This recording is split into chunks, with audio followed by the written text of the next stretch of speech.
Is it unfair to NFL teams to have the draft go ahead as scheduled? Okay, I love that as everything else falls apart, the NFL has been so business as usual, almost unaffected by everything going on in the real world. But there is one universal truth about football. If you allow them all the time in the world to overthink, to overprepare, to sleep in their office at 4 a.m., they will choose the way to do that. They will do too much thinking, and then they will still draft Tom Brady in the 6th round. The idea that this is an inexact science that is overstudied and overprepared is fairly amazing. So they're going to think that any amount of time that's reduced will end up being unfair to them, just like they think that any amount of practice time that the union ends up taking away is unfair. But it isn't any kind of unfair. Everyone is facing all sorts of challenges, and the NFL ought to be able to adapt in this climate as everyone else is asked to adapt. Yeah, but let's be very clear about who it is that finds this to be unfair. It is the general managers, a.k.a. the people who are going to be fired for bad picks. So, like, if you believe that all the research that they do leading up to the draft matters, then you believe that this last month that they're going to be missing out on matters, and you believe that you're going to be making uninformed decisions, and you will probably be fired for those uninformed decisions if they don't go well. I get why those dudes are like, yo, can you give us a little time? And it'll take years to track how much it'll matter if they have the draft. Because, look, if they can't have the draft, I understand why the league wants to do it. But it'll take years to track what was really lost by losing that month. But let's imagine for a second that the success, fail rate, all this stuff really isn't that much different with all the research.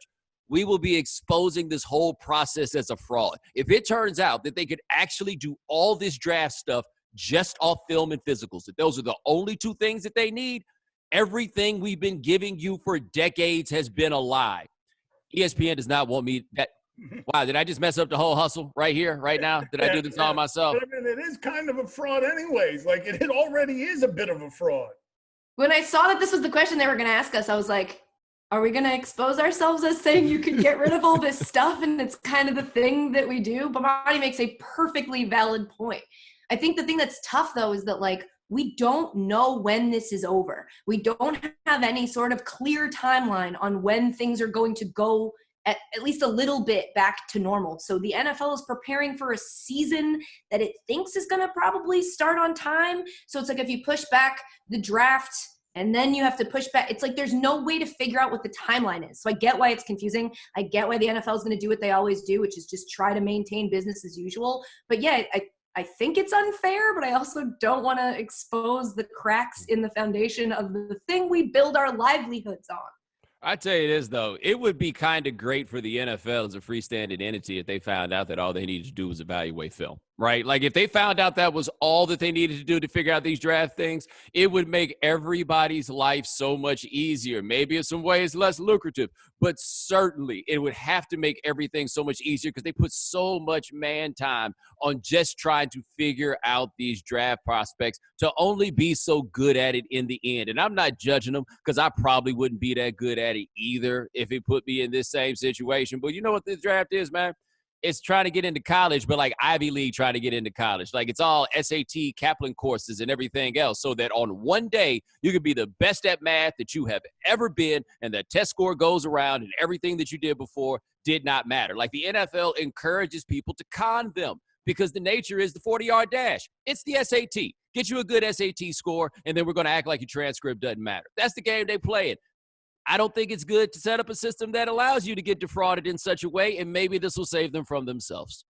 One of the things I do enjoy about this, because this is so incredibly random, I know that one of the great frustrations of coaches who are overly meticulous, not just in football but throughout sports, is they are control freaks, and then the ball goes up and they lose almost total control of everything that's happening, even with all their timeouts and all their strategy. I can't think of people who would like the randomness of this any less than general managers who want to control the outcome of this, think that more time will give them some control over the outcome of this. And as I said, Tom Brady falls through round after round after round and is found all of a sudden in the 6th round. Why do you keep bringing him up, Dan? Why is it that you keep saying that name? Today was the first time I got a highly quarantined email that was like, nothing with Tom Brady in it. And I was like, let's go. I can smile and have a good day. And now twice Twice you've said his name for no reason other than to cause this.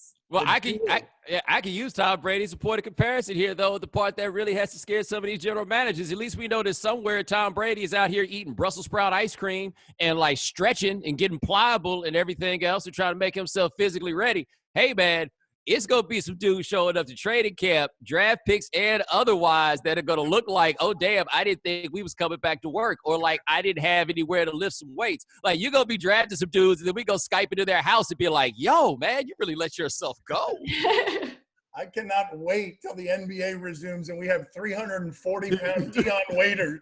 The 1999 lockout. That's what this will be. When you come back from that, it'd be like, damn, he looks like Sean Kemp. Oh, he is Sean Kemp. Is this lighting better? Is this lighting? I feel like I'm in a club. Yeah, the blue one felt. Yeah, that's the club. Ooh, ooh, ooh, ooh, ooh, ooh, ooh, ooh, ooh, ooh, yeah. Come on, Dan, get with it. Woo. Is that a dance move? That's dance move in the club. That's me. That's me. Shake Just them off. brushing beard stuff off my face. What that was. Nah, I used to do that. Shake the haters off. That used to be the move. Thanks for watching ESPN on YouTube. For live streaming sports and premium content, subscribe to ESPN+.